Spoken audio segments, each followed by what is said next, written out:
In this video, I'll show you guys how to bypass Xfinity Wi-Fi Paused on PC for Windows 10. First thing you want to do is, if you own the Xfinity account, open Xfinity app or go to xfinity.com. Then what you want to do next is just click on sign in, then go to devices. Find your PC, then tap unpause. Reboot the PC. Now reboot router/gateway. Unplug for 30 seconds, then plug it back in. Then run Windows Network Troubleshooter. Go to Settings, then Network and Internet, then go to Status, Network, then Troubleshoot. Enable Wi-Fi adapter. Just go to the control panel, then click on Network and Sharing Center, then go to Change Adapter Settings. Right click Wi-Fi, then disable and wait 3 seconds. What you want to do next is update the adapter driver.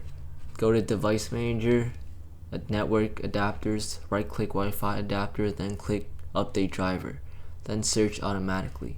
Forget and reconnect Wi-Fi settings. Then go to Settings in Network and Internet. Wi-Fi, Manage Networks, then select Network. Click on Forget, then click Reconnect with Password.